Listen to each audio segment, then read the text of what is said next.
What's up, NFL fans? I'm Emory Hunt, the czar of the playbook, and don't forget to check out and purchase your copy of our latest football game plan book, Stiff Arming Football Myths. We have these available in both PDF and paperback form.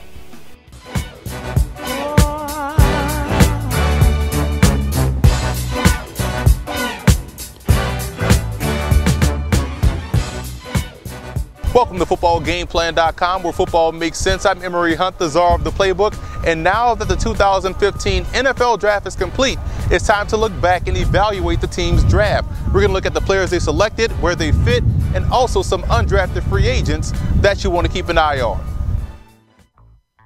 The Bengals, over the course of 4 seasons, have really done an excellent job in the draft, and this year wasn't any different, as they were able to get good value throughout the draft, at least according to my rankings. Beefing up the offensive line with Cedric Abuhi out of Texas A&M and Jake Fisher out of Oregon were great selections. Both guys, I think, will provide good depth early on while pushing for starting roles in 2016. Paul Dawson, the inside linebacker out of TCU, is an interesting case. A lot of what was said about him athletically was also said about Vontaze Burfict. Now, while he isn't the talent that Burfict is, Dawson does find himself involved in a lot of plays. And in round 7, Mario Alford out of West Virginia is a speedster that should have an immediate impact on special teams. I really like the Tyler Kroft selection out of Rutgers. Kroft is a guy I had a second-round grade on, my third-rated tight end, and he gives the Bengals a guy that's a Tyler Eifert clone. When we look at Josh Shaw out of USC, was one of my favorite prospects in this year's draft class. He had an excellent week of practice at the East-West Shrine game and also at the Senior Bowl. He can play both safety and corner, and I actually think he's better suited at corner and would be an upgrade over Drake Kirkpatrick at that spot. Defensive tackle Marcus Hardison out of Arizona State is another player that graded out very high for me. He's a versatile defensive lineman with skills similar to Carlos Dunlap and has the ability to play anywhere up front. And free safety Deron Smith out of Fresno State was a huge get in the 6th round. Smith has good instincts and ball skills and should excel as a third safety.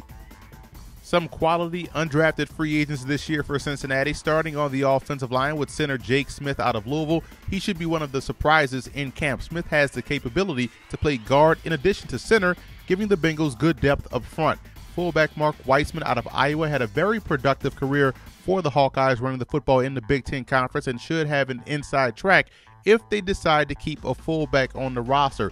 Running back Terrell Watson out of Azusa Pacific has an uphill battle because the Bengals have great depth at the running back position, but Watson has very good running skills and should impress with the minimal carries or opportunities he's going to get during camp and preseason. And finally, Division III prospect and wide receiver Jake Kumro out of Wisconsin Whitewater at 6'4", 208. He gives Cincinnati a taller wideout that I think could function very well on the inside as an F or 5th option wide receiver.